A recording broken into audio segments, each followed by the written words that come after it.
মৰমৰ ছাত্ৰ-ছাত্ৰীসকল, মই তোমালোকৰ কাৰণে আজি এটা ক্লাছ লৈছোঁ ভয়েস চেঞ্জ।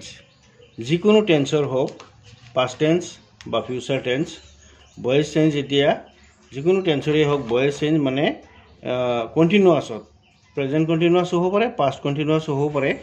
তেনেকুৱা টেন্সৰ যেতিয়া আমি ভয়েস চেঞ্জ কৰিম,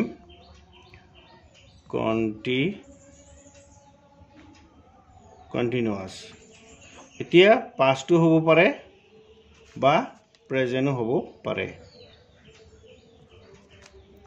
যিকোনো টেন্সৰ পাষ্টৰ বা প্ৰেজেন্টৰ কন্টিনিউয়াছ টেন্সৰ ভয়েস চেঞ্জ কৰিবলৈ যাওঁতে আমি কি কৰিম?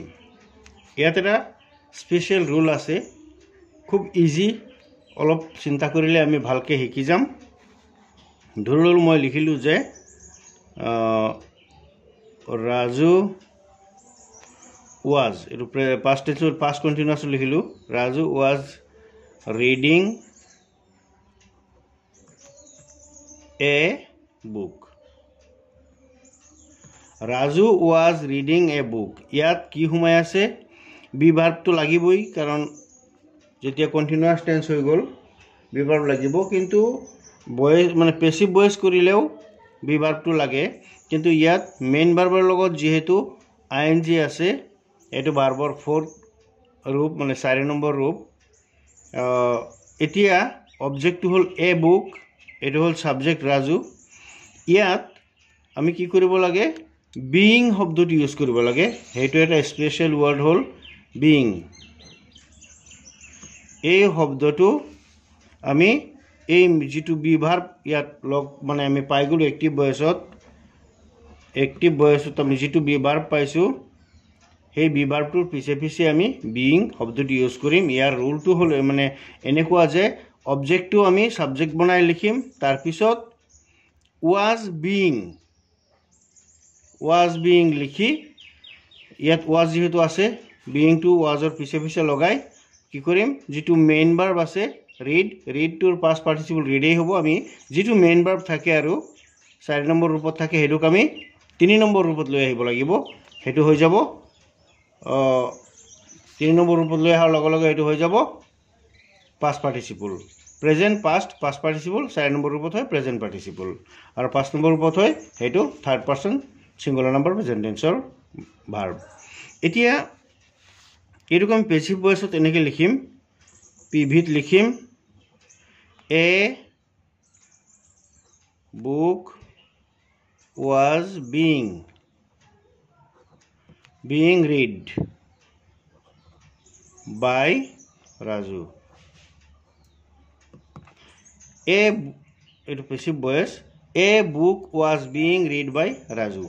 এই বস্তুটো আছিলে কন্টিনিউয়াছ টেন্সৰ পাষ্ট কন্টিনিউয়াছ টেন্সৰ এই বাক্যটোক, এই ভয়েস চেঞ্জ মানে এক্টিভ ভয়েসটোক আমি পেসিভ ভয়েস কৰিছো। ইয়াত পেসিভ ভয়েস কৰাৰ নিয়ম হৈ গ'ল, যেটো মেইন ভাৰ্বটো আমি কি কৰিম?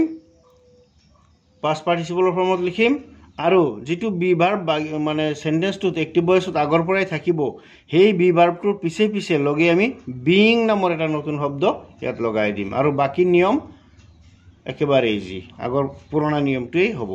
ইয়াত এতিয়া মই লিখিছিলো পাষ্ট টেন্সত, আকৌ মই এতিয়া প্ৰেজেন্ট টেন্সত লিখিম। যেনেকে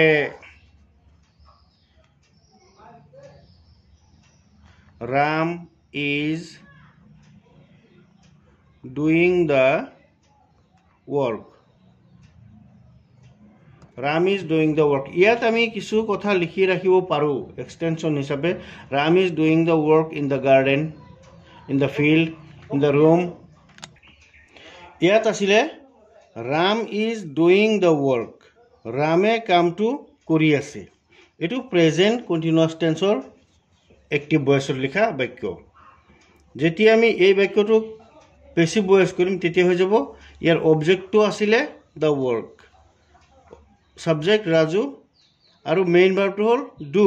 ইয়াৰ লগত যেনিবা আইএনজি লাগি আছে, আৰু আইএনজি লগা কাৰণে বা ইয়াত কন্টিনিউয়াছ কাৰণে বি ভাৰ্ব আছে আৰু আইএনজি আছে।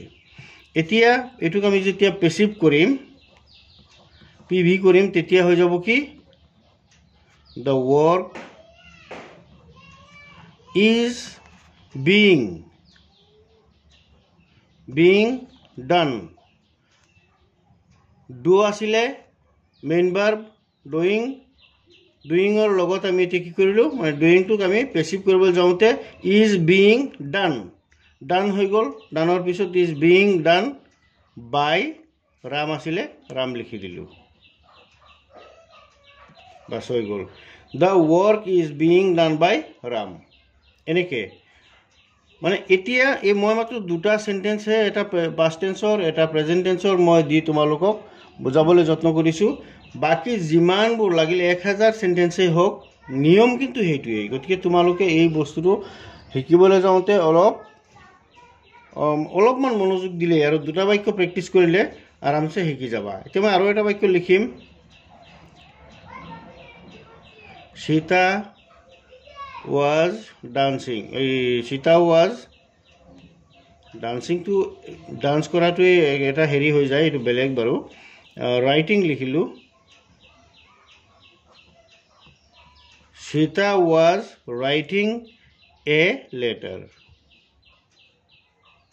Sita ekta potro Sita ekhon chithi likhi asil etu active voice ase আমি যেতে পেসিভ করিম তেতে কি হবো এ লেটারটো অবজেক্ট হই আছে এটো আমি সাবজেক্ট বনাই দিম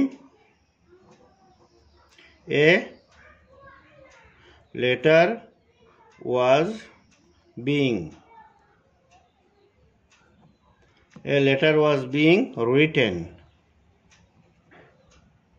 written by Sita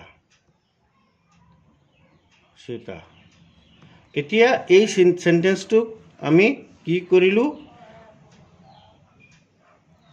অবজেক্টক সাবজেক্ট কৰি দিলু ওয়াজ টু আহি গল ওয়াজ টু আগৰ পৰা আছিল ওয়াজৰ লগত আমি এটো কন্টিনিউয়াস কাৰণে বিইং শব্দটো লগাই দিলু আৰু ৰাইট শব্দটোৰ যেটো থাৰ্ড ফৰ্ম ভাৰ্বৰ হেটো আমি ৰিটাৰ্ন কৰি দিলু বাকি এনেকৈ মিলাই লিখি দিলে হৈ গল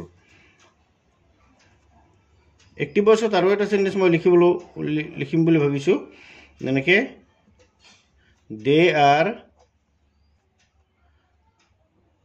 are playing football. They are playing football. Football to object হৈ যাব playing player পৰা playing হৈছে are to be verb continuous হোৱাৰ কাৰণে এতিয়া এটোক আমি পেসিভ কৰিব যাওঁতে কি হ'ব ফুটবল ডাইৰেক্ট ফুটবল আগতে আহি যাব সৰি ফুটবল ইজ ইয়াত আছিল আৰ দে যেহেতু বহু বচন প্লুৰাল নাম্বাৰ হে কাৰণে ইয়াত আৰ হৈছে কিন্তু ফুটবল টু সিঙ্গুলাৰ নাম্বাৰ এক বচন হে কাৰণে ইয়াত ইজ হৈছে the football is being played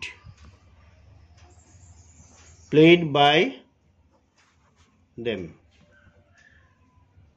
দে থাকিলে them হয় এতিয়া football is being played by them এই সিস্টেমৰ যিখিনি ভয়েস মই তোমালোকৰ লগত ভয়েস চেঞ্জৰ কন্টিনিউয়াস টেন্সৰ পাস্ট বা প্ৰেজেন্ট হক কন্টিনিউয়াস টেন্সৰ ভয়েস চেঞ্জটো তোমালোকক যেনেকৈ মই শিকালো তোমালোকে খুব ধুনীয়াকৈ শিকিবা বুলি আশা ৰাখিলো আৰু ক্লাসটো ভাল লাগিলে লাইক কৰিবা শেয়াৰ কৰিবা আৰু জানিবলৈ কিবা থাকিলে কমেন্ট সেকশনত লিখিবা মই আকৌ নেক্সট ক্লাছত তোমালোকক শিকাই দিম ধন্যবাদ